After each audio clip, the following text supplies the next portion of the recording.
So you're all very welcome. You're rolling in there as I speak. I'm here with my brilliant guest, Wendy Kennedy. And so before we start, I just want to welcome you all to Positive Nights. And we've been doing these events live, obviously, for years, and we'll be back live pretty soon.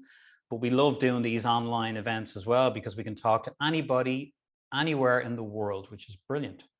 So I saw Wendy in a movie, I think it was called Tuning In a few years ago. And then I started to, the videos of Wendy are hard to get, actually. I remember at the beginning, I'd have to search you out a good bit, but I found some really cool videos. And I just thought the information really, really resonated with me. And I think it resonates with a lot of people. It's clear, it's coherent, and it's also got a practical side to it. You know, you can really integrate it into your life. So I think it's brilliant work that Wendy's doing. And I think at the moment we need to gather as much as we can people like this, people who are raising the consciousness on the planet. That's our focus. And Wendy Kennedy is definitely one of those people. And I'm delighted to have her here tonight. So give her a little wave there, guys, and welcome Wendy to this event. Brilliant. Thank you so much for having me. I can see smiles on faces there. People just so delighted to see you there, Wendy. So let's do a short meditation, folks, just to center everybody. So I'm just going to invite you all to place your hand on your heart, if that feels comfortable, and take a couple of breaths into your heart center. So just get the sense that you're moving from thought and you're moving to feeling. And just get a sense of how your body feels and how you are in this moment.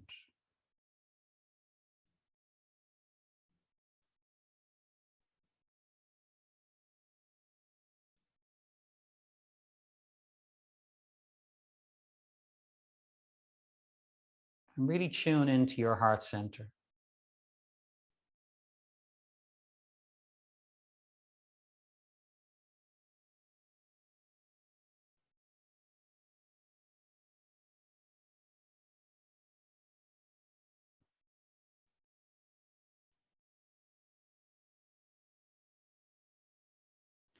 And as you feel into your heart center, just let go of, or just feel the difference, if you like, between thought, which is kind of usually located around our mind or our head, and now where you are now, which is feeling.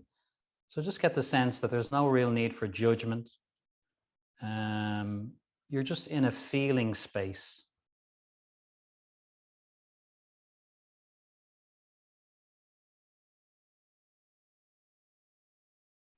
So I ask you now this evening for the event to stay in this space. So just when you hear something that resonates, take that with you.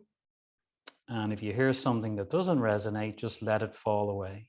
No need to go into judgment, no need to go into any thought about it. Just let it fall away and take what resonates. And use your heart as your guide.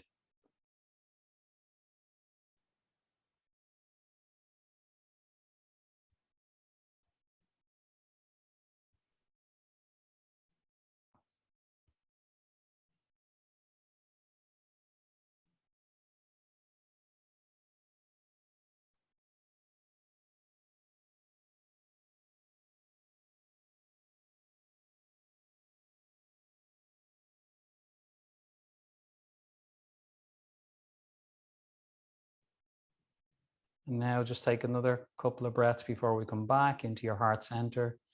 And feel yourself really bringing all of your energy now into the present moment, so that you're present and you're in a very kind of expansive space where you can feel into what feels right.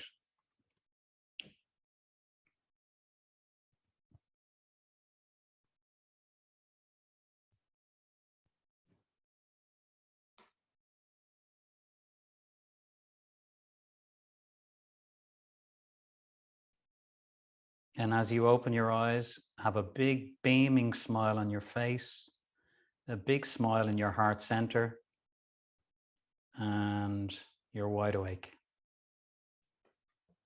Brilliant. And Wendy, you're very welcome. And I know you've been doing this for over, I mean, millions of years, 2003, since you started. So you're real one of the pioneers of the whole area of channeling.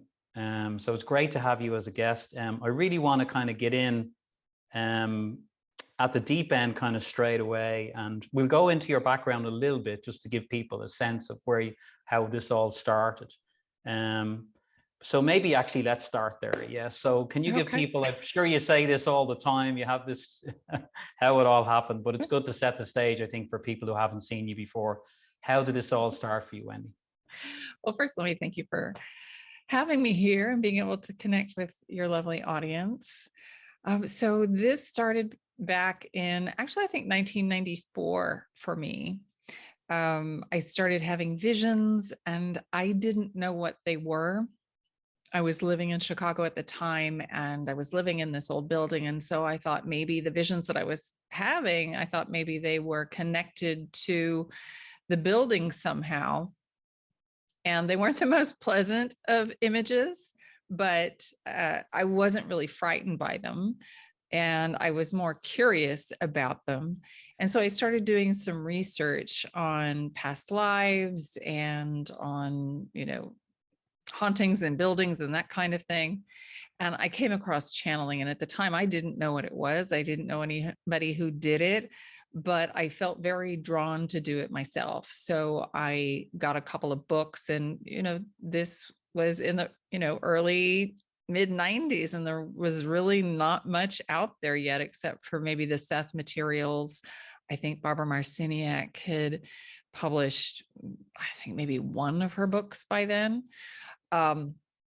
And so I did some of the exercises in the books and nothing was really happening. I was trying to channel verbally and that wasn't working. I would have a visceral response. My eyes would flutter and my whole body would tingle, but I couldn't get any words out and I wasn't hearing anything.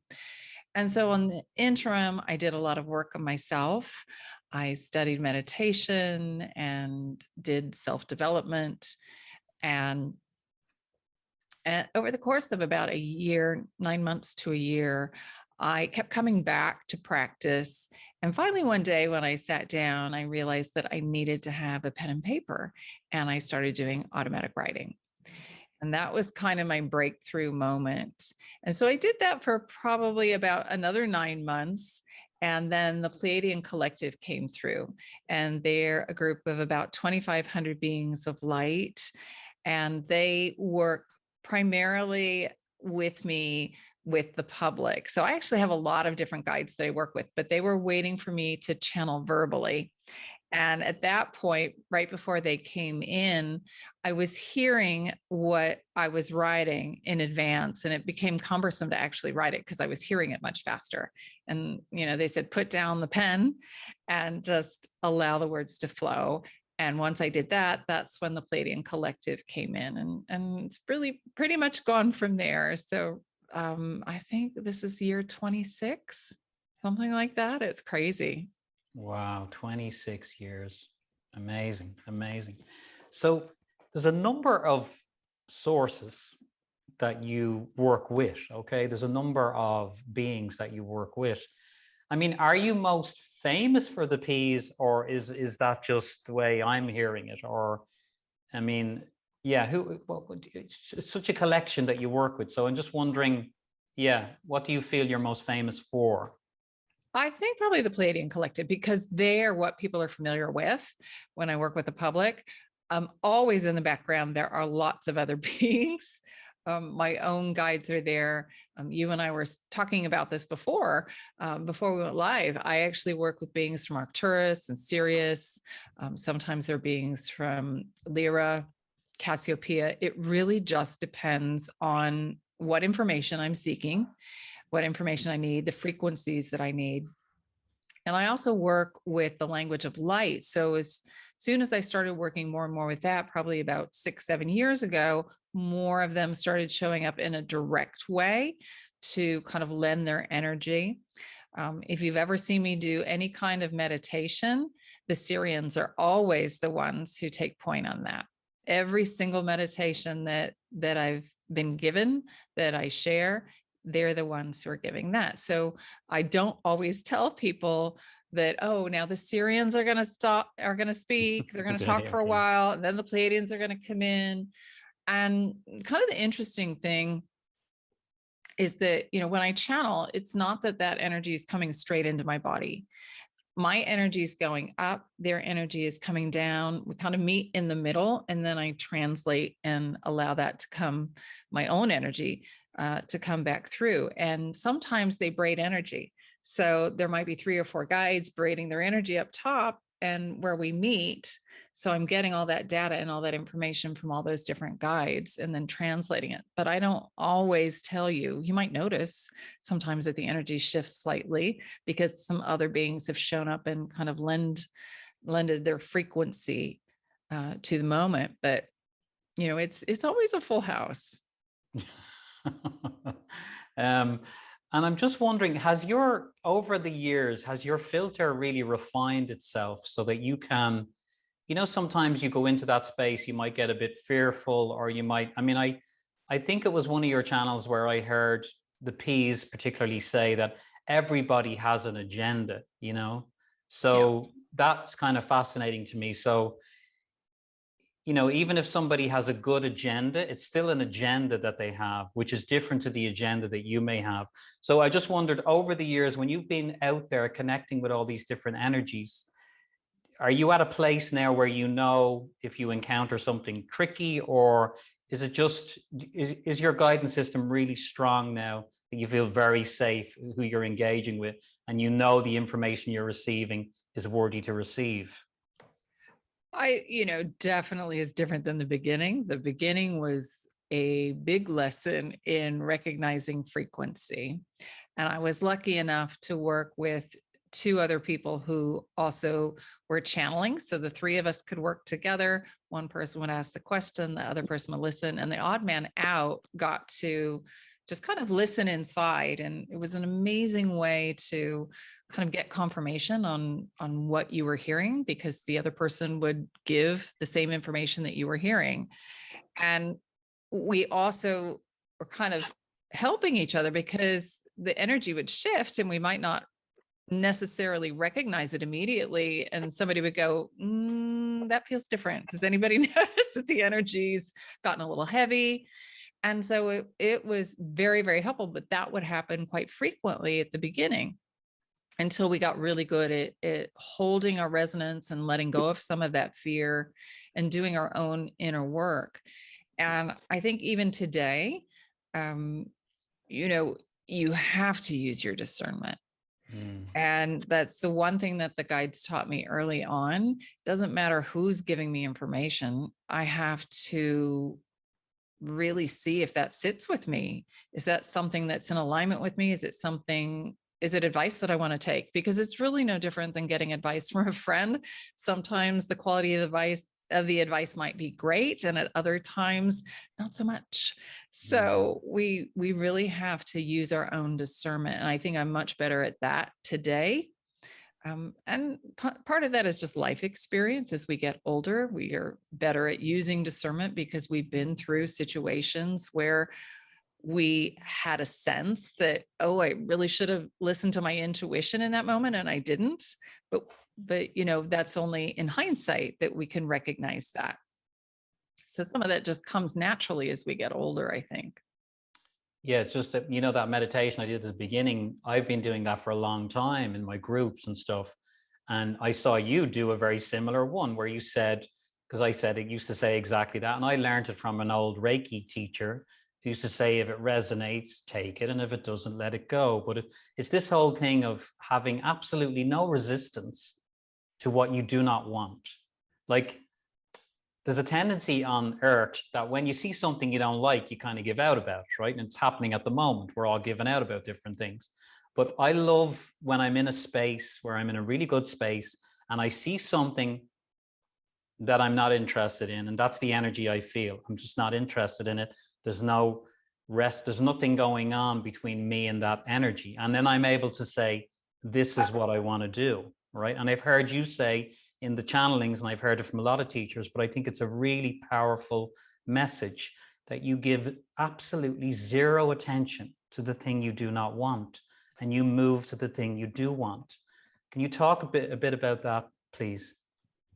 Yeah, because the guides say that when there's something that you don't like, you want to make it separate from you. And the moment you want to make something separate from you, you're cutting off source energy, because it is part of source energy. So, you know, if you think about 100% of the bandwidth of source that's available to you, you've just cut it in half. So when you find something that you don't like, the universe wants to heal that. The universe wants to help you to move back to a state of connection. And so it will bring you that reflection of the thing that you don't like until you heal that. So if you don't like something, you're going to stay engaged with it, because that level of dislike is of a particular frequency. It's a lower vibrational frequency than one of acceptance and just a choice for you not to engage with it. The acceptance allows it to be there, and you're not trying to make yourself separate from it, and you just elevate to a frequency that's higher. So you're not engaging with it. They're just kind of on parallel levels.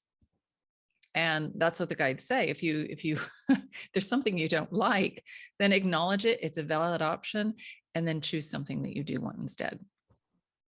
Yeah, it's a very simple formula, but we get a bit sticky with it sometimes, don't we? Because we tend to go into resistance. Yeah. We're in a really fascinating period on the planet right now. Everybody agrees. Something's going on. Definitely, we're having a serious shakeup. So the topic that we kind of focused on tonight was frequency, you know, living a higher frequency and walking through this planet right now and maintaining that frequency. So just on a simple level, and the P's go into this, how to inhabit a frequency of your choice, how to just inhabit that frequency. And I heard you say recently that you just practice it, you know, you just pick something like peace and love, and you just say, I want to feel peace and love, and you go into that, and you keep repeating it on a daily basis, so you inhabit that. Can you talk to us a little bit about that, how to inhabit these higher frequencies in a natural way? Yeah, so that's really it. It is about practice, because, you know, the guides say there is no frequency that we haven't at this point already experienced. It might have been a long time since we felt some of those things. Maybe it's joy, maybe it's peace, maybe it's bliss. You know, usually the positive end of the spectrum, those are the things that we're seeking. And it's as simple as imagining it. So if you say, I'm joyful, you might be able to hold that for a couple seconds, that thought, and then the ego mind kicks in and says, no, we're not joyful at all. We have this problem and this problem and this, and then this is going on over here. And it kind of runs away with your focus. And then if you say, I wonder what it would be like to be that thing, it's much easier, because then the ego isn't threatened and you don't get those programs running in the same way. And whether you say, I wonder what it would be like to be this thing, or I am this thing, both of them will put you in alignment with the frequency. So that's one of the things that the guides will have us do, is just to imagine what it would feel like to be whatever it is that you want to be. Now, typically they recommend that you just work with 1 or 2 frequencies at a time, because otherwise we aren't aware of the subtleties of the energy. And also we might not recognize the frequencies as they're showing up, because we're distracted trying to look at too many things at once. So if it's peace that you want, or maybe you want connection, maybe if somebody is longing for a relationship and you've asked for connection, and so you're imagining what would it feel like to be connected. And then you go through your day and you check in. Am I feeling connected? Well, no, I'm thinking about this conversation I had with my boss, and that didn't go well, and I'm feeling very defensive. So you stop in that moment, you take a nice deep breath, and then you just reset yourself. You think about how it would feel to feel connected. And you just keep doing that throughout the day. You keep checking in. And then at the end of the day, you kind of take stock and see, all right, so how did I experience connection today? Maybe it's the relationship, the thing that you thought you wanted, the form that you wanted that connection to show up in, didn't show up in that way, but you had a lovely time connecting with nature. You were able to get outside today, or maybe you had a great conversation with a friend. It's important to acknowledge where those frequencies show up in your life so that you can expand it, so you can have more of that. It's a really important step that sometimes we miss because we get fixated on the form of what we think we want. Sometimes what we think we want isn't really what we want, because if we got it, then we'd be like, yeah, no, or we'd be really unhappy with it. It would create more challenges and problems for us. So know that you're getting exactly what you need in each and every moment. And that sense of gratitude and appreciation just reinforces your desire to continue to emit that frequency, and the universe, it sees that, and it will start to bring you more opportunities to express that frequency, to experience that frequency. And even though the game has heightened, the state on the planet has heightened, it's still the same skill, right? It's still the same skill. You're still being invited to inhabit a frequency of your choice. And I think a lot of people in the beginning, we thought we had to go outside to get that. And now I think it's pretty much, it's even mainstream now. The happiness is kind of an inside job, you feel it and then it reflects back to you. So we're waiting for those external circumstances to make us feel a particular way, and that's backwards. So what happens is we feel a particular way, we embody the frequency, we pulse it out, it gets reflected back to us, and it reinforces that original feeling. So in the process of manifestation, we're forgetting that first step, that we have to embody the frequency first. And today it's more important than ever that we decide how we want to feel instead of reacting to the external world or feeling the way that we're told we're supposed to feel, which too often is fearful right now. There's so much negativity, so much fear being pumped out into the world in terms of the news outlets. And that doesn't matter whether, you're watching mainstream media or alternative news. Most of it is negative. It's not positive. It's not positive life.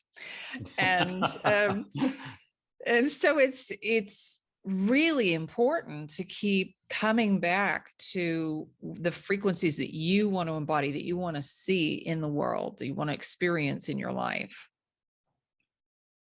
It's funny because when I set the magazine up, I couldn't believe the name of it, because another lady set it up before me and I took it over. But I had a boss years ago, and he used to say to me, he was a sales marketing guy, and he would call me into the office and say, give them the good news. So when you were selling to people, give them the good news. And I would say, okay. And that's what the whole sales ethos in the company was.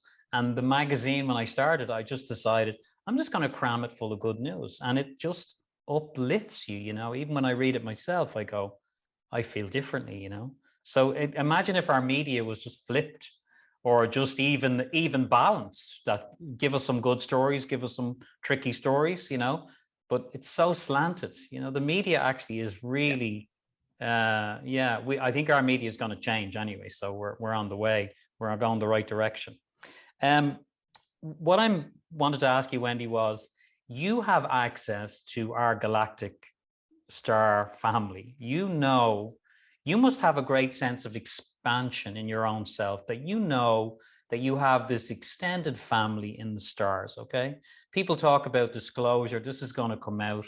This is going to really change life on our planet when we find this out, but this in your heart and soul, that this is real for you, okay?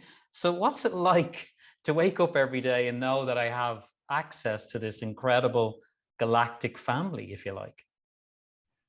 Well,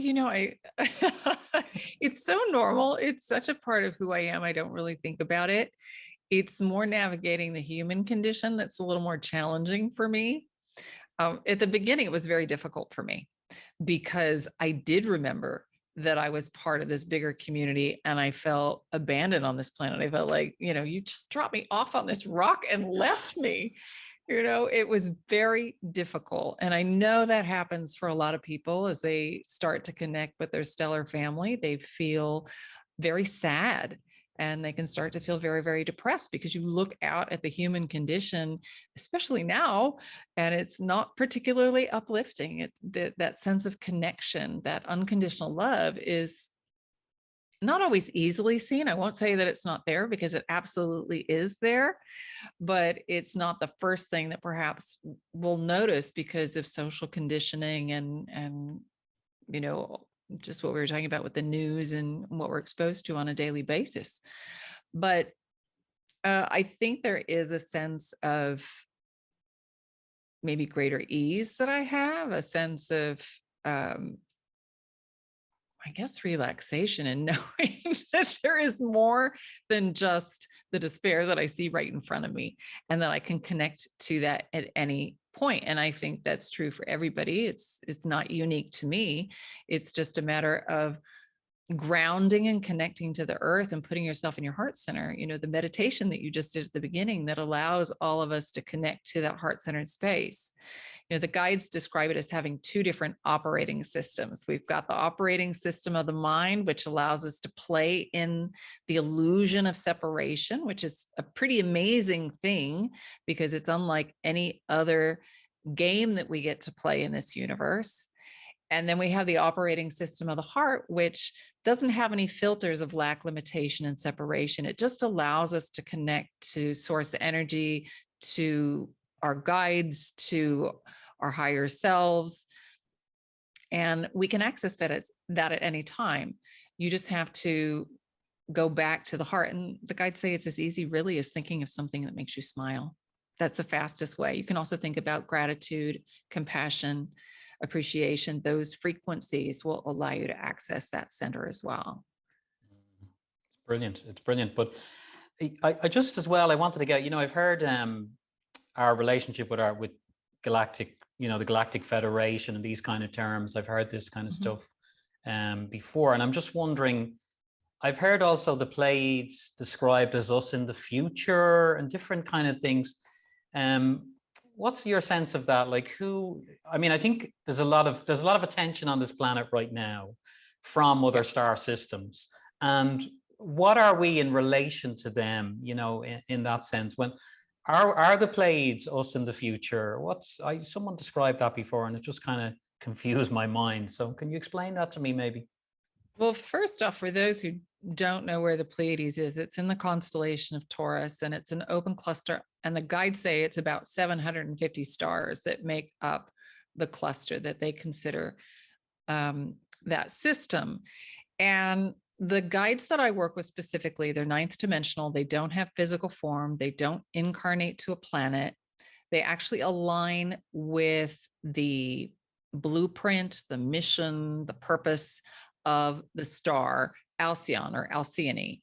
And that star is a library. It's a repository for information where all of the records from all of the experiences had in the entire galaxy are stored. Now, our sun acts very much the same way. It records all of the information for all life in our solar system. And then Mother Earth has her own version, and then you yourself have a version, and you're kind of like the paperback, if you think about it that way. And then our sun would be the branch library, and then Alcyon would be, I'm not quite sure what it is in Ireland, but in the US, we have our oh my gosh, my brain has just gone offline, but we have a bigger library. And so we can tap in at any different level that we want to. It's not that those records are unavailable, but it's much easier. And there are beings who kind of oversee it like librarians. So, if you need a particular piece of information, the librarians can help you to access, to tell you where to find the frequency that you're looking for. So the group of Pleiadians that I work with, they actually work with the records. Library of Congress. That's what I was trying to think of. That's the word. That's the name. So, and Akashic springs to mind as well. Yes. I don't know if that's relevant. Yeah. Yes, so it's a version of the Akashic records that's stored in the star, in the consciousness. It's held in the consciousness of the star. So there are beings in other dimensional ranges in the Pleiades, and there are many different species within the Pleiades. So, you're talking about 750 stars. Has a whole lot of planets and a whole lot of beings. And so I think, we think of the Nordics, we think of the Blondes as the Pleiadians, but there are many beings. Some of them are reptilian, some are avian. Very early on, I had a being named Capek who came to me, and he was Pleiadian, but he looked like a bird, a 6-foot tall bird. And they're all different kinds of beings in those systems. So it's important just to stay open. There are people who have worked with some of these Nordics, and they have very strong beliefs about the Pleiadians and who are the true Pleiadians and the ones that have, only the true message. And, I'm not buying that. I don't believe in that. All of these beings have a version of the truth, because truth is always colored by perspective. You can have 100 people watch an event, and each of those people will tell you a different story about what transpired. Mm-hmm. Are they wrong? Not necessarily. It's just a different perspective. So information is always colored by those beings, and it's colored by us as we are receiving the information. Now, in terms of the future, they say the past, present, and future, they exist all at once, mm-hmm. Past, present, and future. We, in order to play this game, perceive it from a linear perspective. They describe it as a giant ball, if you think of a sphere. And on the surface of this sphere, there are all these little dots, and every dot is a now moment. So we move from now moment to now moment to now moment, and we string them together, and we give ourselves the illusion of a timeline. And typically what will happen is we'll stay pretty close to the previous now moment's frequency. So if you're envisioning the sphere, we're staying on one side of the sphere. We're not moving very far.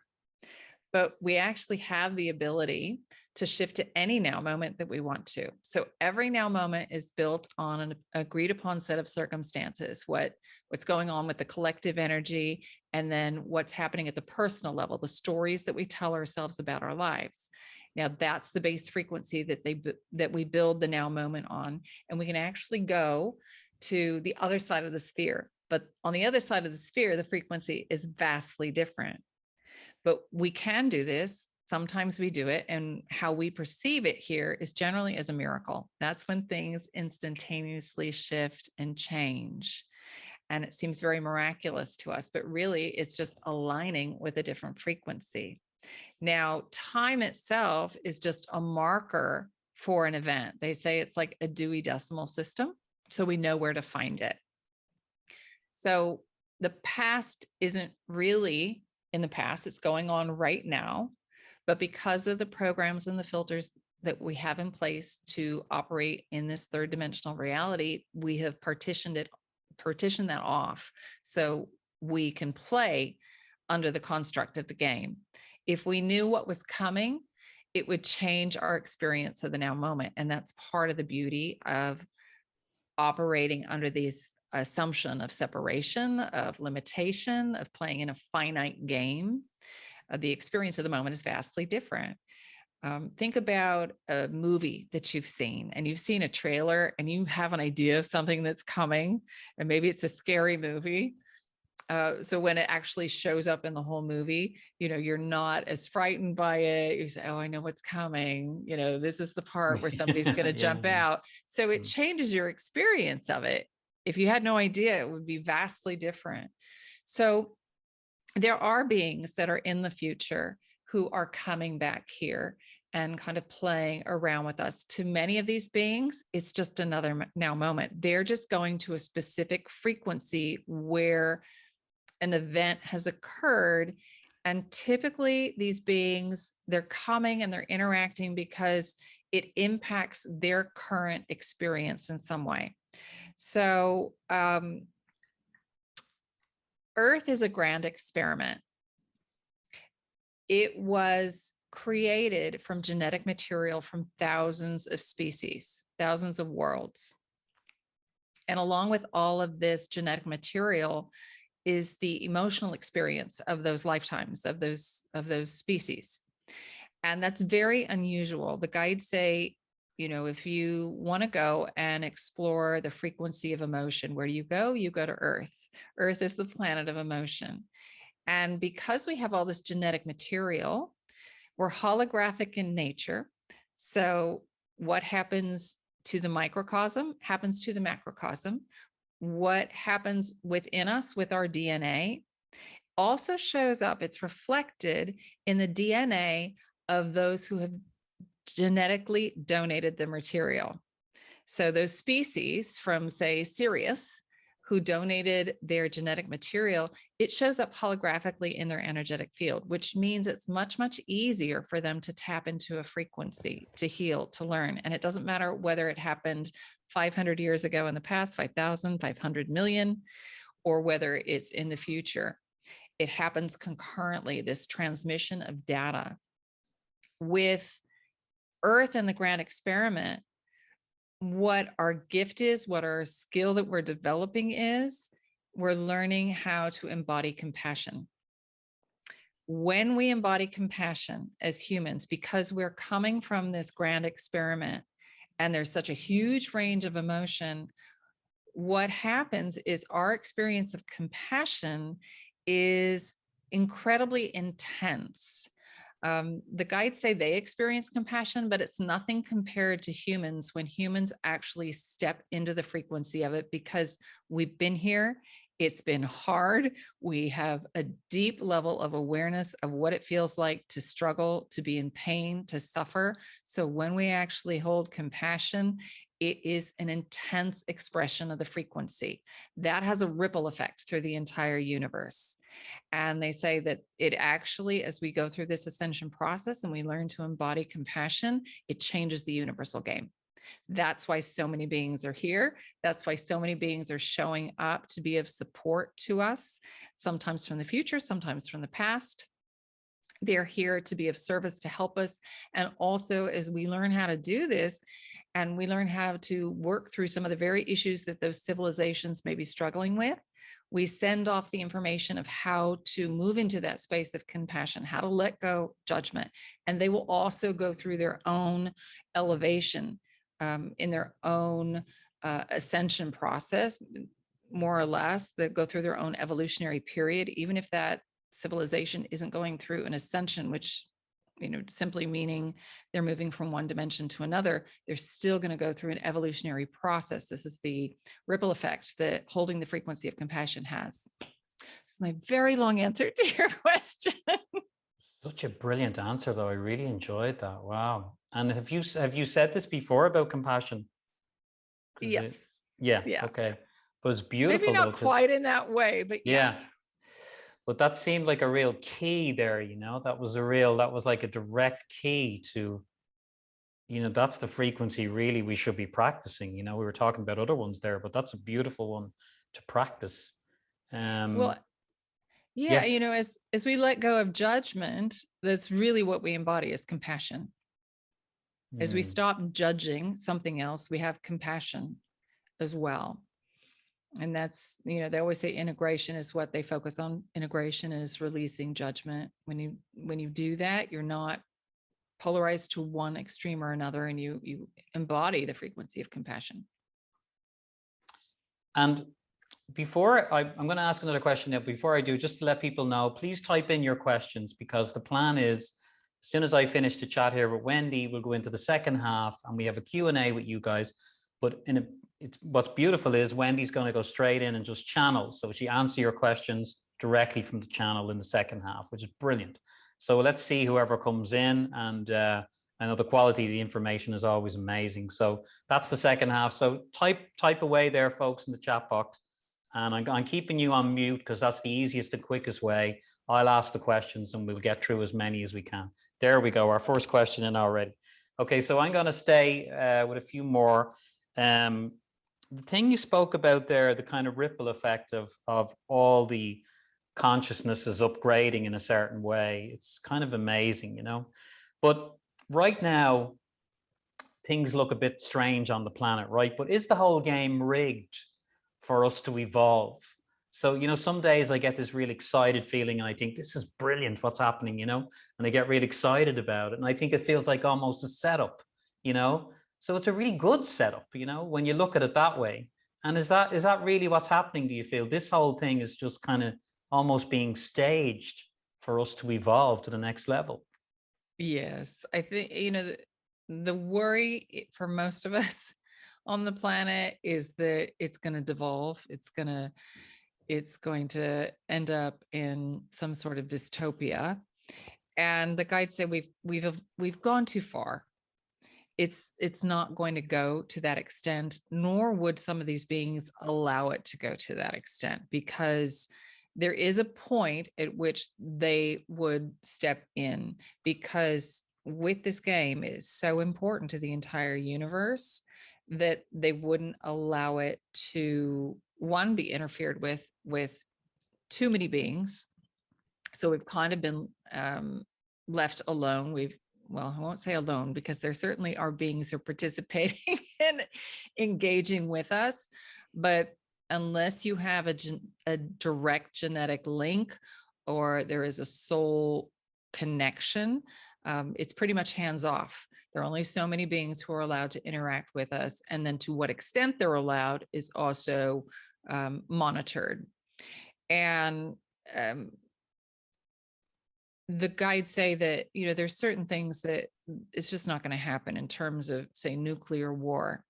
That has a huge impact on the entire universe and the game itself. So nothing like that would be allowed to happen on this planet.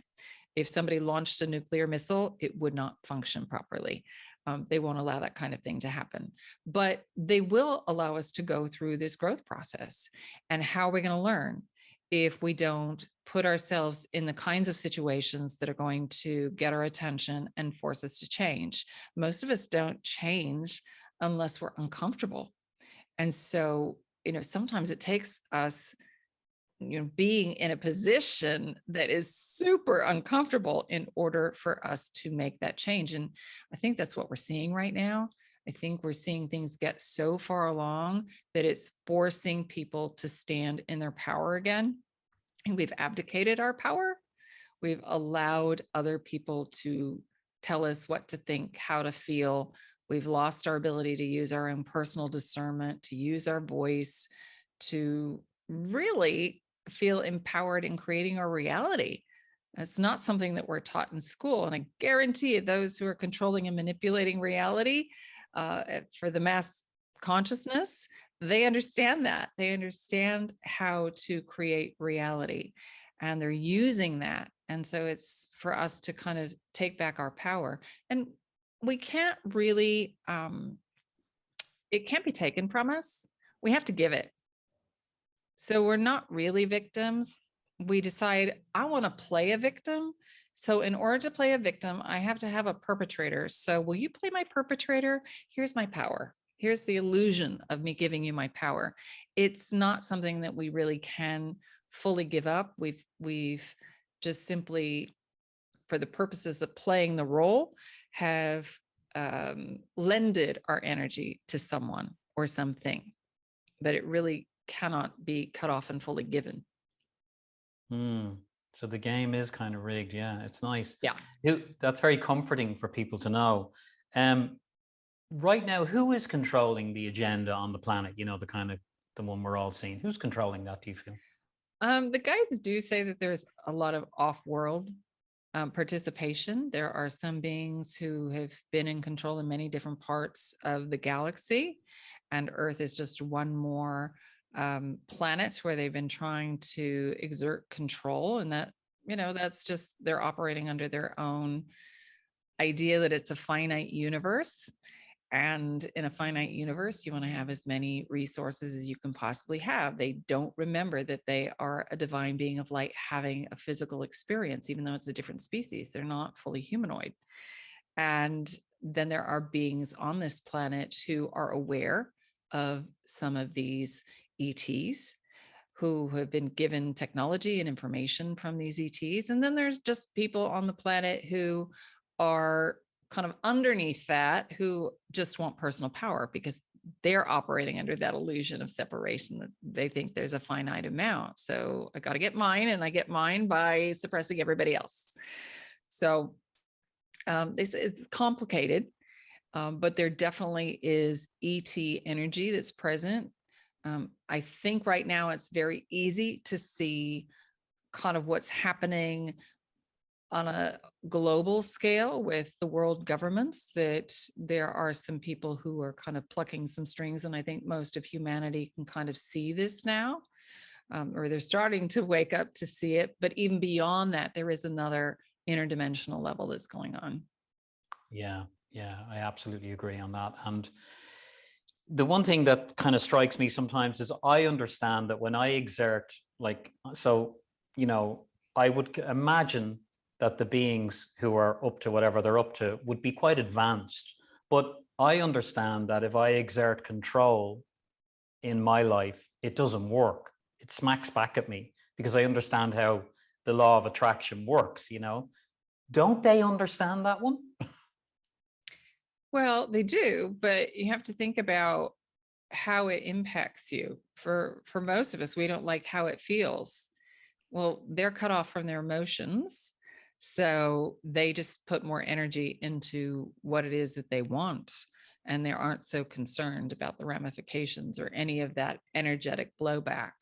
Not so concerned if somebody else is upset or hurt or any of that stuff, because they're not feeling. And that's part of what is being healed with these species as well. They have been cut off from their emotional state.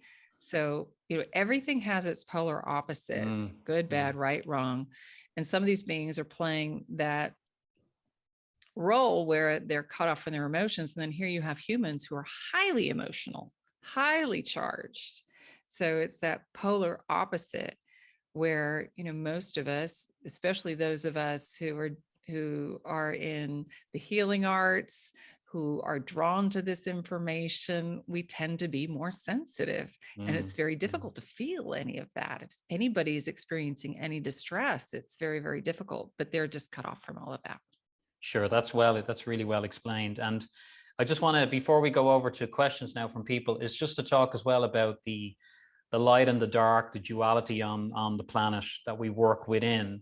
And I think I heard this recently in one of your talks, was that it needs to be integrated. You need to integrate both, and then you move through them. You know, it's this. Yeah. We spoke about it earlier. When you resist something, you activate more of it. That's a very common one that I think a lot of us get now. But this ability to integrate, you know, and you do it simply in your own life when you have tricky emotions. You know, we were brought up to maybe suppress them. And now I think a lot of us have evolved to the point where we will sit with a tricky emotion.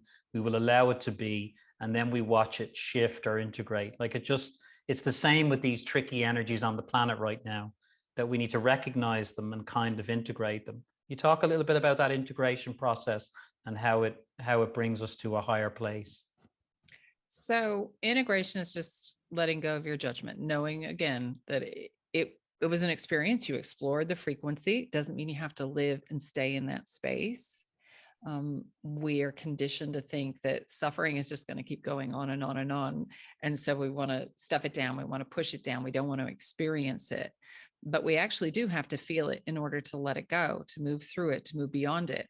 And what happens is that we'll suppress frequency over time, the things we don't like, the things we don't want to feel. And then too often we'll have an experience, and you know, our response will be off the charts. We'll kind of we'll explode because we've suppressed for so long. So one of the things that the guides talk about quite frequently is just giving yourself permission to feel, like you were talking about. And that opens up a doorway for all of those experiences to flood out, everything that's been suppressed. And so right now, this is what we're doing. We're learning how to feel what's coming up. And if you're looking out at the world and you find yourself angry about what a politician is doing or what's happening with this institution or that institution, just notice what feeling comes up. What frequency is it? Is it anger? Is it frustration? Are you feeling persecuted? Are you feeling that your freedoms are being taken away? Are you feeling that you're not safe? You're not seen? What comes up? And what the guides say is that it's always reflected in another area of your life as well.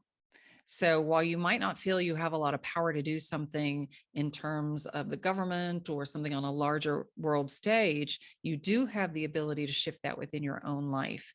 Maybe you're not feeling safe. When you look at the world, you're looking at what's happening with the governments, but yet, you have something that's very similar in frequency, but different in form, say maybe in a relationship. Maybe you don't feel like you are safe to express your true feelings with a friend, or you don't feel safe at your job. You're not sure it's going to stay there. You're afraid that that's going to dissolve and go away. And that's where you do have more power to shift and to heal by dealing with it at a smaller level, a place where you feel that you are more empowered. And once you know what the frequency is that you don't like, you can kind of turn it upside on its head. So if you're not feeling safe, what would it feel like to feel safe? And just start imagining that as well. So that's the process of integration, is knowing that it's a valid expression. You don't have to stay in it. You don't have to live in it. You don't have to judge it if somebody else is experiencing or creating it. Usually when we judge it outside of ourselves, it's because we're doing it inside. We've got that inner critic telling us the same thing. So it's moving into that other space. And that really is what we need to see in order to create this change in the world. Because if it's side A against side B, it's just engaging in that fight over and over again. It's one side against the other, and that keeps us in that perpetual loop. We've been in this loop for thousands of years. The way that we move out of it is to see that both are valid choices and to accept both exactly as they are. And then you're not engaged with it and you can move up. That's the process of integration. Yeah, I heard you recently say as well that when you create a problem, you at the same time you create the solution. Yeah, and that's really interesting, because it doesn't occur to you because you get so preoccupied with the problem. But when you actually sit with that, you can feel the solution you can feel the frequency of the solution. And just as you said there, when you're in the problem and you say to yourself, what would I rather feel? There's your solution, right? In the moment. It's really powerful. It's really powerful. So there's a few questions coming in. Okay. Thank you, Wendy. Some brilliant answers there for me. Really inspiring. Do you want to drop in now? Are you happy to drop in now? I know you can do it so quickly. It's incredible. And I will say this because people always ask, the Pleiadian collective works with tone and sound. And that's why their dialect is different than my own. It's not any one particular dialect. It's just tones and sounds that they can that can be modulated. It's usually slightly elongated vowels, and the tones and sounds resonate with you at a cellular level. So I always like to say that because people are like, well, why do they sound British? Or for a while they sounded very Australian because of the tones that they were using. So that's why. Okay. And the light language as well can kind of sound unusual to people, but let's see what rolls. Great. Okay.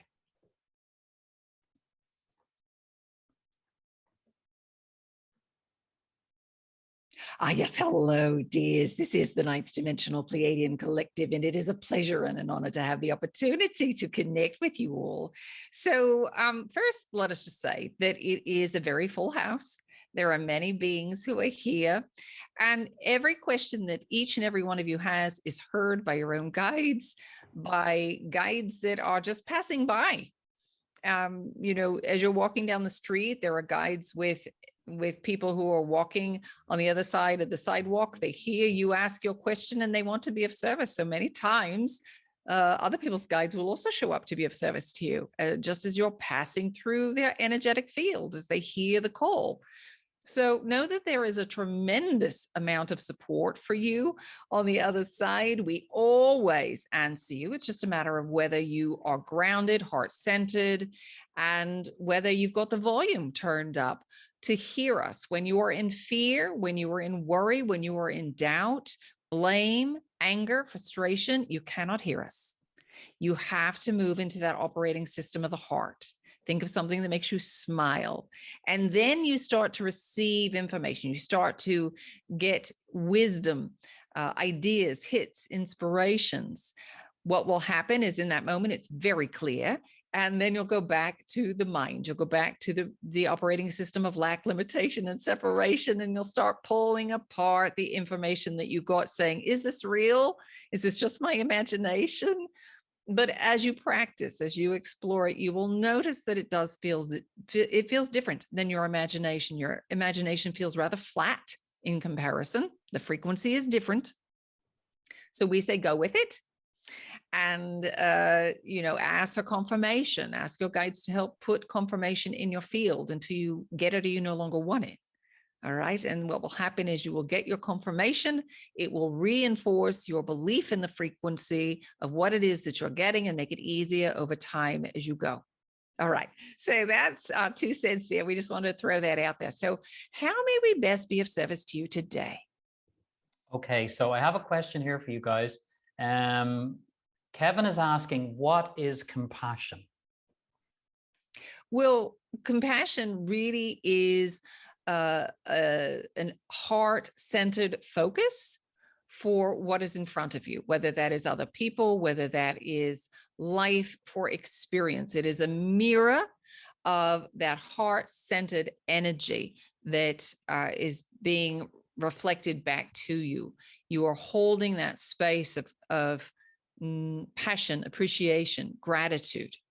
That is what compassion is. It is having a full acceptance of others in the moment and having love for them. All right, that's the easiest way we can put it. Nice one. Thanks for that question, Kevin. So I have one here from Helen, and she's asking, how do we let go of judgment? Well, we're just looking at, there are lots of ways for us to answer that one. So letting go of judgment is in part creating a new habit. For many of you, judgment is a habit. You have gone back to an old program so often that the neural pathways are very deep. So sometimes as you start to let go of judgment, it's going to take a while. You have to keep coming back to this heart-centered space. And eventually you'll wear a new neural pathway. You'll make new connections. You'll entrain the heart with the brain, and you will create these new pathways. So the default setting is on acceptance instead of judgment. So sometimes it's just practice. It's starting in the moment to just tell yourself, all right, this is a valid option. Do I want to condone the behavior of what that person has done over there? No, not necessarily. I don't think it was the highest choice possible. Do I want to engage in that frequency? No. But that person is also a spark of the divine. That person is exploring a range of frequency, just as you are. Now, we guarantee that anything that you're judging in another person, you're judging in yourself. Maybe that person robbed a bank. They felt like they didn't have enough. All right. You didn't play out that kind of scenario in your life. You didn't go rob a bank. But in your life, maybe you felt like you didn't have enough of something. Maybe it was love. All right. Maybe you felt like you needed to manipulate a conversation to get some approval. So in essence, the energy, the base frequency is the same. The mask that it wears is very different. So you might not have felt good about that. Oh, I really prodded them to get that compliment or to get them to come to my side so I could feel accepted, to feel like I had enough. And that person over there robbed a bank, all right, because they didn't feel like they had enough. It's just a bigger expression of that energy. So as you heal that within yourself to know, I have enough, I'm safe, I don't need other people's approval, I am a divine being of light. So is that person over there. They had the same program you had. They just played it out in a bigger way because they didn't get it when it was small. They didn't recognize the subtleties of the frequency until it got to a bigger level where they created that and said, oh, now I see it. It's pretty obvious now. It's a big deal now. So as you can see that, it makes it easier for you to heal within yourself, deal with your own issues. And as you deal with them within yourself, you will no longer judge what is outside of you. You're not judging what's in you. So that reflection, one, outside of you is probably not going to show up. Sometimes it'll still show up so you can kind of verify that you learned the lesson to say, all right, yes, I see that. But what will happen is that once you've healed it inside you, you'll see what goes on with someone else and you'll hold that state of compassion for them. Oh, look, they're exploring that frequency. Oh, I remember what that was like. That was a toughie. So I'll hold compassion for them as they're working through it in their own way. And you will send to them, or can send to them, the frequency of their potential. You will be able to send to them the knowledge that they are a divine being of light and capable of experiencing infinite abundance, that they are loved, that they are seen, they are heard, they are enough exactly as they are, regardless of the story that they may tell themselves. And when you do that, when you hold that belief for other people, it makes it much easier for them to find that frequency within themselves. It gives them a reference point. And they say, oh, I forgot that I have an option to feel this way. That's an option. It'd been so long since they've been exposed to it, they forgot about it. And once you are reminded, it's much easier for you to come back to that frequency, to align with it. And this happens when you think that for other people. Same thing with prayers. When you pray for someone, you're sending that energy off, reminding them of a different outcome or a potential outcome. It just makes it much easier. It's like trying to sing a note. If you don't have a reference point for that note, somebody asks you to sing the note of A, and you don't have any reference point, it's very hard. Most of you don't have perfect pitch. But if somebody plays the piano, they play that A note and say, sing it. You say, all right, no problem. You can match it. You've got a reference point. All right. And so it is with this energy that you send off to other people, the beliefs that you hold about other people. Makes it easier for them to find the frequency.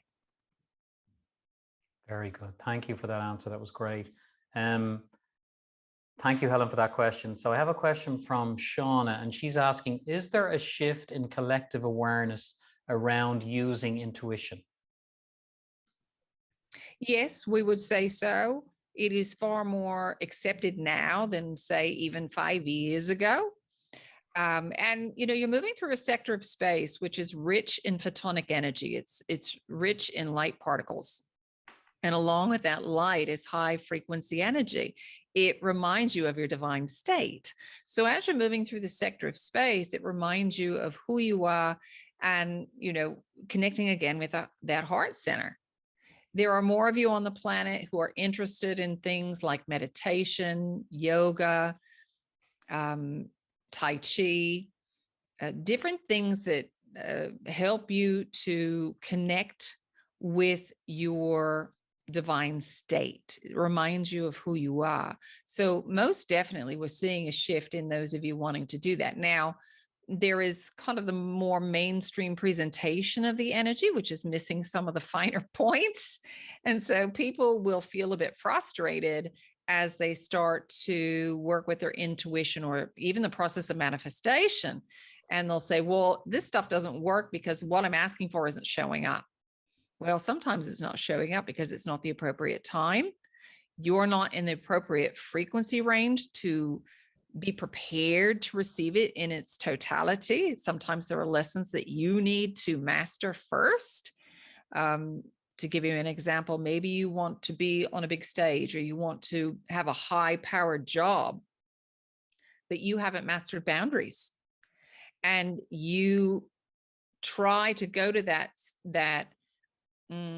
place energetically, and it's not showing up.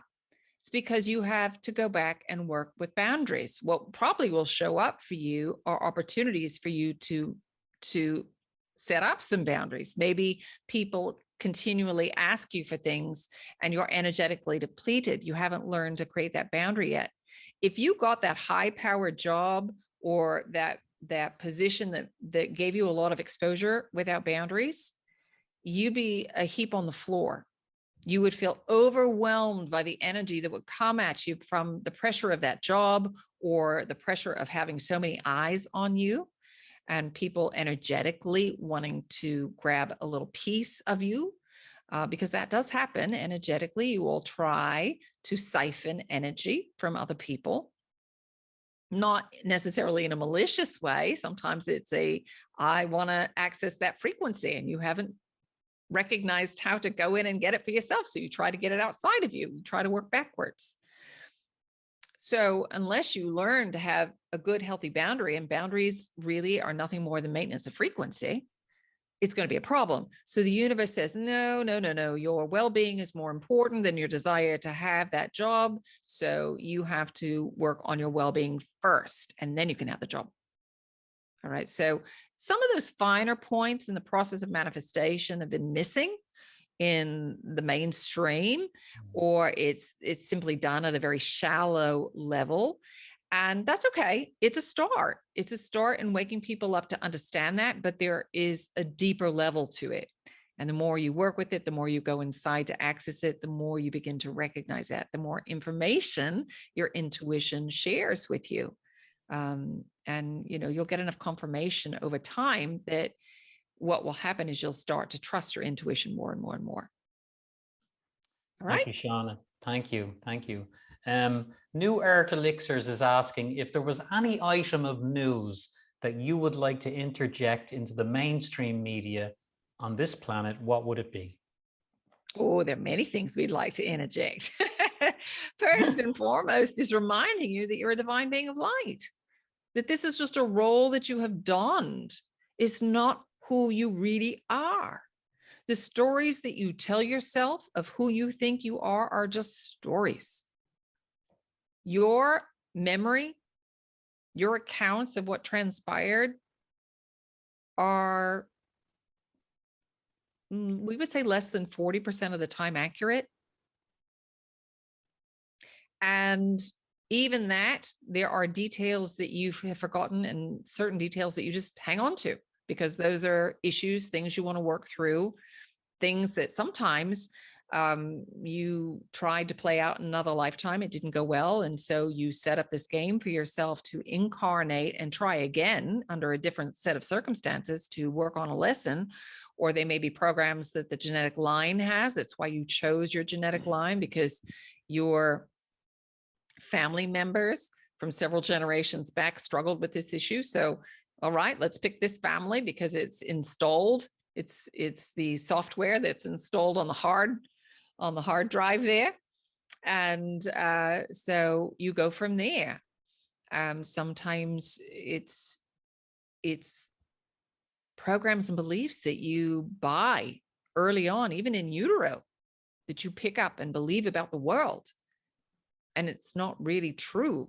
It's just a story you tell yourselves. So if there's one thing that we would want to shout from the rooftops for you all, it's that you're a divine being of light, an infinite being of light, having this physical experience. You can choose the frequency. You choose your reality and what you want to manifest by the frequencies that you hold and emanate. Most of you have abdicated your conscious expression of frequency. And you've defaulted to all of these subconscious beliefs that you brought in to start you off on the game of integration. All right. That you've got to have a blueprint to start with. So you choose your family line, you choose some past lives to install in the field, and the rest of it you partition off. And, that gets you started so that you can work on, let's say, persecution. Maybe you want to work on boundaries. Maybe you want to work on a sense of freedom. Maybe you want to work on self-acceptance in this life. So you will create families, or choose families that have those issues. And, you've got some past lives there that have that same issue. So you'll store some of those in your local field and go from there. So that's one thing. Also knowing you're not alone. There's so much support for you on the other side. You all feel so alone, and you're not at all. Probably within the next 3 years, you're going to be introduced to more of your stellar family. We're still not sure on the exact timing of that. There's still a lot of, shall we say, disagreement among those who are observing and participating. And the reason the disagreement exists, because those of us who are non-physicals, our desire to work with you is really about empowering you and allowing you to figure things out on your own, giving you enough space. And, when we're non-physical, there still can be a little bit of doubt about who we are, what's really going on. And it doesn't shatter your perception of reality. When you have an ET show up face to face with you, it absolutely shatters your perception of reality, the illusion under which the game has been played. It's a game changer, and there is no going back from that. For many of you, there is still a great amount of fear. And showing up when it generates so much fear is counterproductive. And that's why many of us have chosen not to show up in such a direct way to the collective. But you're coming to a point where enough of you are starting to wake up, you're questioning things, that we will start showing up more and more, at least at the individual level, if not at the larger collective level. All right. It is our wish that you be empowered. We don't want to take power from you. We want you to feel empowered. And that means you've got to work first on your boundaries and your safety sense. Because here's the thing. All the things we've talked about, all the issues that you might play out at the human level, you will also play out interdimensionally. If you're not feeling safe with interdimensionals, look to your current life where you're not feeling safe. If you are giving up your discernment, if you are saying, well, this ET told me to do this, that, and the other, and I just went and did it, I didn't think about it, they must know better than I, don't do that. All right. They have a different perspective. It's just different. And it doesn't mean that it's the perfect fit for you. Check in. How does this piece of information sit with me? Is this something I want to do? Think of it like advice from a friend. How good is the advice that you're getting? And too many of you would give up your power. So you're learning right now how to stand in your power. You're learning to use your discernment. When you look at what's going on around the world, this is a very valuable lesson, because once you start to anchor in this lesson, your stellar family is going to start showing up. They're waiting for you to step into your power, because they don't want you to abdicate power to some other group that needs to come to an end on this planet. All right. Did we answer the question? Yes, that's the news. So we have another question here. Okay. Is it as important, effective, and beneficial to forgive a situation? For example, dealing with frustrating mechanical online systems and slow bureaucracy at work, as it is to forgive another person. So to forgive a situation, does it have the same importance as forgiving another person? Absolutely. because really forgiveness is for you. It's you harboring judgment.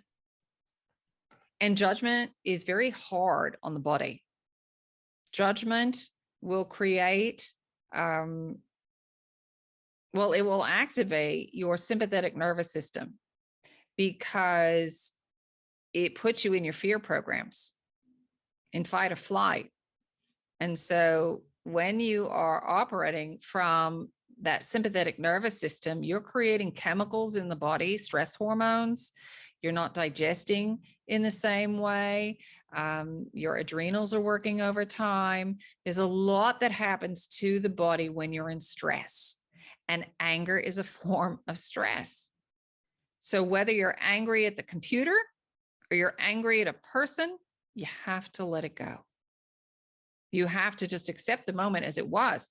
There are things that you might not have an awareness of in the moment. Sometimes the universe is operating to protect you.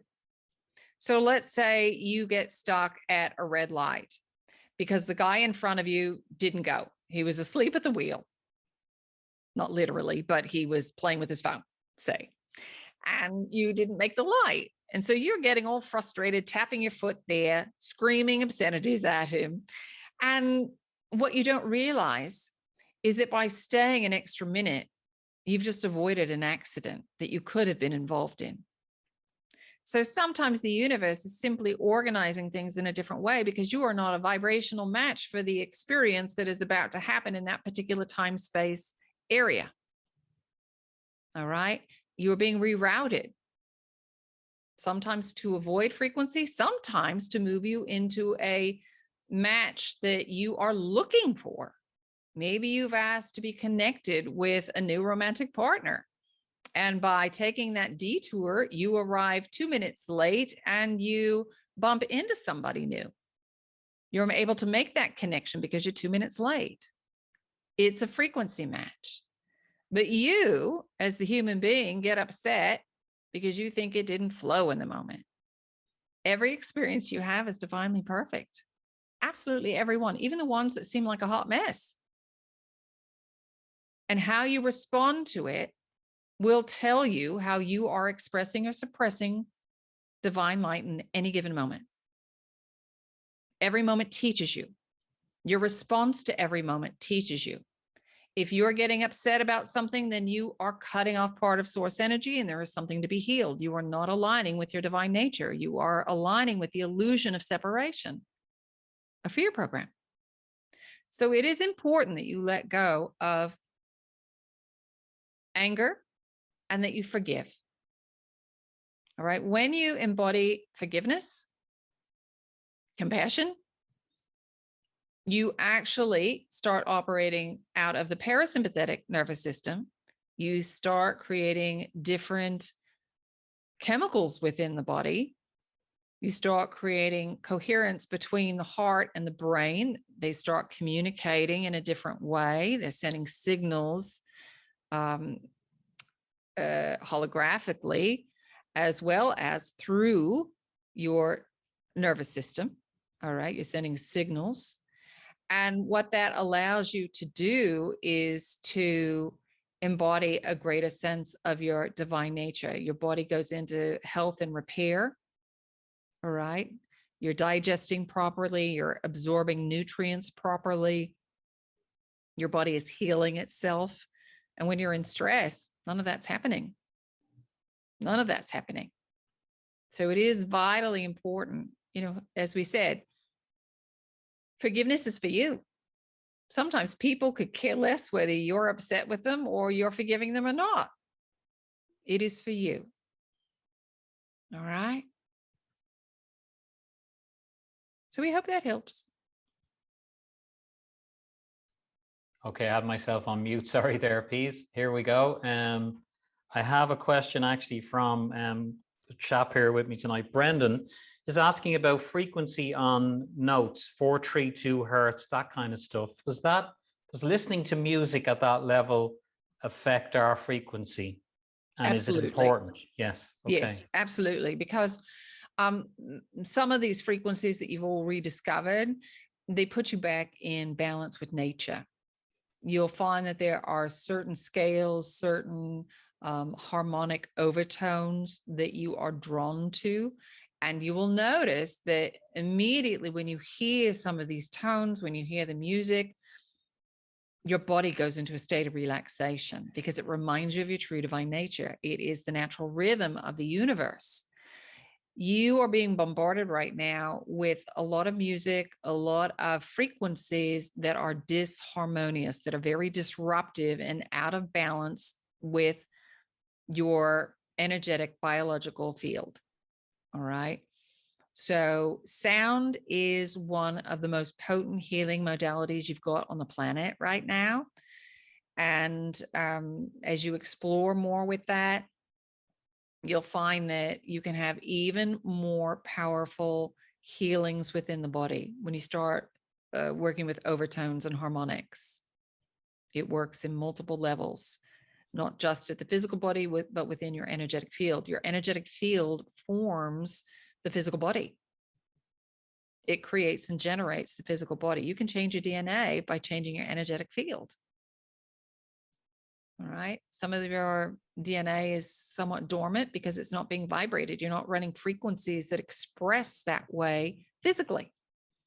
And there are some frequencies you are expressing that you don't want to be expressing. So illnesses. You've got limiting beliefs in your field, which are a vibrational match for illness. And when you hold some of these lower thoughts, you create a field and an energetic body, a physical body that allows those to take hold. It's a hospitable environment. When you live in the heart-centered space and you're vibrating, your thoughts, your emotions are of a higher nature. It's acceptance, love, appreciation, gratitude. As we said, remember, this heart-centered space creates a very different set of chemicals in the body. And when you do that, it's not compatible with some of the pathogens that you're exposed to. They can't thrive in that. And that's why some of these tones and, just simply your belief systems and holding higher thoughts is so important. Second part of the question was, will they set up another Atlantis or another Mu? Atlantis and Lemuria. You are the second coming of Atlantis. You are it. Atlantis was kind of a preparation for what's going on right now.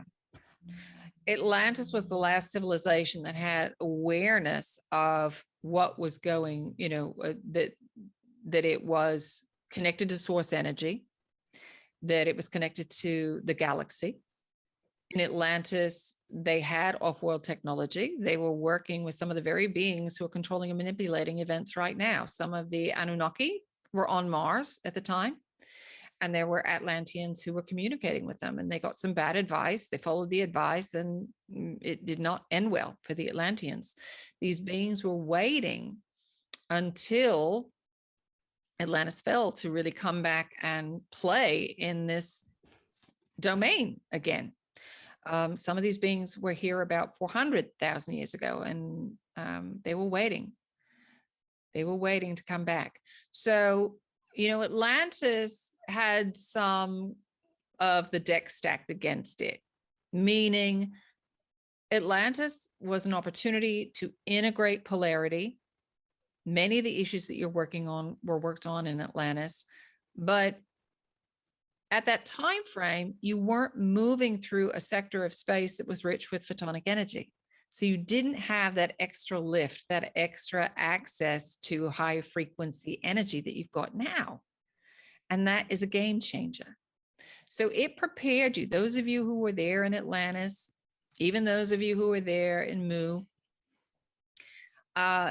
it prepared you for what you're experiencing now. But now you've got the extra support through this sector of space. So you will pull memories from that time period. All right, you'll access that information. Again, you'll remember, in Atlantis, I work with tone and sound. Or I can remember bilocating in Atlantis. I remember working with crystals in Atlantis. All right. And it helps you to recall expansion, connection with nature. There was more use of feminine energy there. And you're learning how to work with both the divine feminine and divine masculine. The masculine that's used here right now is far from divine. It's the lower masculine, where it's very aggressive and it's very out of balance. And you're learning how to work more with the divine feminine and the divine masculine, which are balanced. All right, so we hope that helps answer the question. I love when you get into bits about Atlantis. So Laura was asking, is Ireland, where we are now, is Ireland part of the old Atlantis? Well, when Atlantis fell, many of the Atlanteans went to that part of the world. They went to Ireland, they went to Egypt, they went to South America. There were 12 groups that set out with crystals of records. They went out with information, knowing that there would be a decline in the awareness of the divine state. So they took these crystals, they took these records and saved them in temples, in pyramids. They buried them within the earth so that energy, as the crystals are buried within the earth, that energy is kind of subtly vibrating out constantly. So it is available to those that are on the planet. And then once you reach a certain stage, you can actually physically find these records and start working with them in a more active way, in a more direct way, far more intense way. But yes, Ireland was among those locations. Many of those from Lemuria also went to that area much earlier, before the Atlanteans left.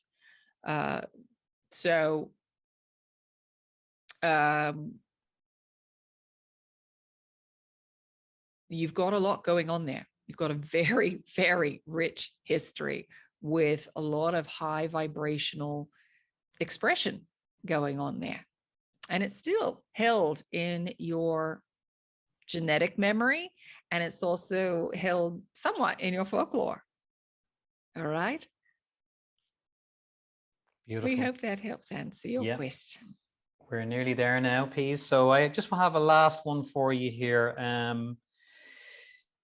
Before you go, anything you'd like to share, but also I'd like to ask, this photonic energy that is the game changer sounds beautiful. How do we as beings now connect more with that photonic energy? What's the easiest way for us to do that? Breathe, because you're bathed in it. And while it is beautiful, it's also very challenging, because it sheds light on what has been hidden from you, what needs to be healed. And as humans, most of you don't like that. It feels very, very uncomfortable, and you want to keep stuffing it down, but there's so much light on it that you can't. And that's what you're seeing reflected back right now. That's why you're seeing so much corruption, so much of what is no longer of service being shown and is more and more obvious, so that you can heal it, so that you can move beyond it. That's what this time is. Not always a comfortable place to be. It's growing pains. While teenage years were great, they weren't always comfortable. They were distressing. Now, as an adult, you can look back and you can say, oh, sometimes that was just the easiest time. It was carefree, but it was also hard. And in some ways, that is what you're going through. Although we will say, as you get to the other side, it's going to be even more carefree. All right. But you'll say, woo, we made it. We saw through the illusion of it all, and we're out on the other side. And you're still going to try to figure out the institutions, what works for you, how to build new societies. You've got to start focusing on the frequencies that you want and not the form, because you're building forms that have not been on this planet for hundreds of thousands of years. You haven't seen it. You don't know what it looks like. And even then, the forms are going to be slightly different, because the vibrational range that you're in is actually going to be different as well. So always back to the frequency. The universe's job is to create the form for you. And then you recognize that, oh, this is the frequency of what I've been asking for. I didn't dream it would come in this package, but there it is. And so I'm going to step out to engage with it. And there you are. All right. You'll have new ideas, new hits, new inspirations of things that you can do, things you never thought of before. But that only happens when you're in the heart center space. So we'd like to leave you with the language of light attunement, if that's all right. Lovely. Beautiful. Yeah. So for those that are not familiar with the language of light, it is source's language. It's comprised of light, sound, sacred geometry, and cosmic information. And as we work with Wendy, there are other beings who will come through as well. You might notice that it changes as we go. There's nothing that you need to know or do. It speaks directly to you, the divine being of light, having this physical experience. And it is much like someone playing that note on the piano. It reminds you of a frequency. And when you have the reference point, it is easier for you to shift your own energetic field to that resonance. And so that is why we share the language of light with you. So this is really to help you to open up, for you to feel a bit safer, for you to feel that you can fully embody your heart-centered space and trust in your own intuition. So again, nothing that you need to know or do. So just take a nice deep breath.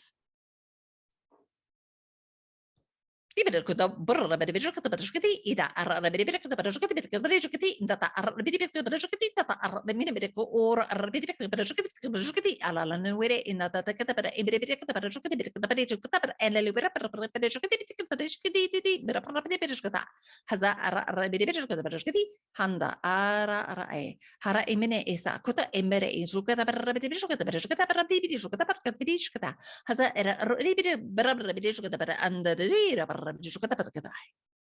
Take a nice deep breath.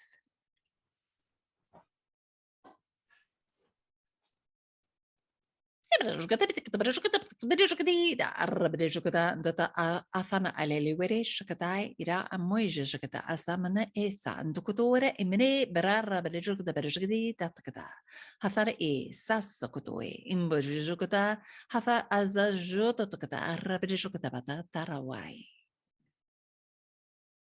Ibirujukata barara barajukata barajukata the namanajuto to the liberando emerara barajodo and nuera la mojoto to gotai in the dulu and naneja jamane is a juto takata de do in moina the way in the due is a sokoto ijaja ebata alalu wemana shishikta.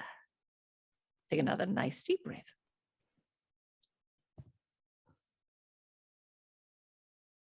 Ibirujukata e bad de ira rabbi bijukata bijukata de bira rabbi bikata zaz body budu where rabbi bijukata bijukata bira rabbi da jita takata di buija da rabbi bijukata bijukata bijukati hita asasakata.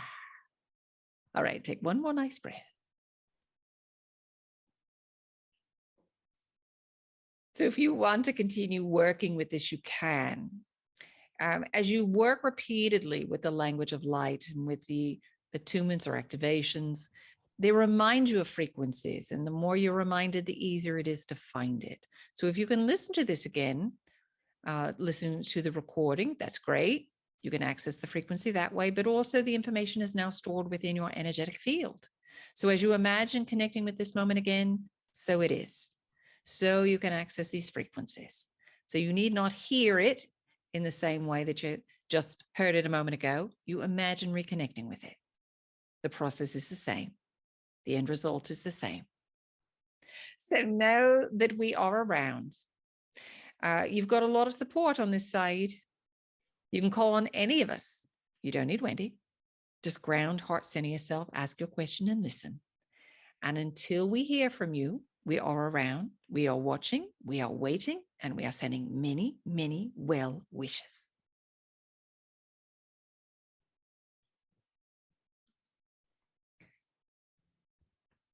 All right, so there you have it. Wow. Yeah. Okay, brilliant. That was great. Thank you for all those questions, folks. They're really good. I love the bit at the end about Atlantis. Are you hearing all this as you're doing it, Wendy, as well? Yeah, or are you kind of in the background? I do. It's a bit like a lucid dream for me. So I hear it in the moment. And then if you were to ask me in an hour, I'd really have to think about all the things we talked about. Yeah, it fades pretty quickly. So it was great. I think people got some great answers there. That was brilliant. So before we go, I just want to say thanks again, Wendy. That was really terrific. And if you could just let people know how to find out more about your work, where they can go, the website, and what you're working on. You mentioned you're working on something new that's coming soon. So if you just let people know about that, that'd be great.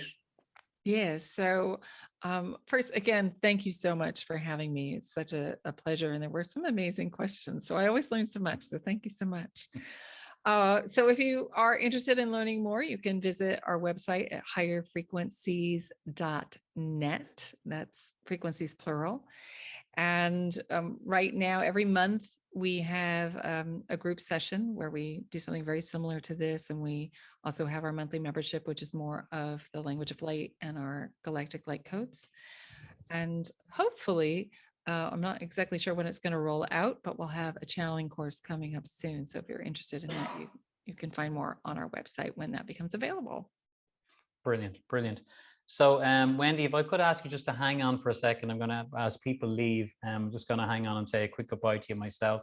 So folks, just thank you for tuning in here tonight. Feel free to leave whenever you're ready. I just want to very 10-second thing, just put your hand on your heart and just connect the group and just connect with the galactic vibes and just send out some nice little blast of love to each other and to Wendy for the work that she does and all around the planet, and to the P's and all our sisters and brothers out there in the galaxy. Just send them a blast of love. And I send all of you love. And thank you for being here. And feel free to leave whenever you can there. Thank you for your nice messages here as you go. See you next time, folks. We'll be back soon with another event. And we'll be back with some live events as well coming soon.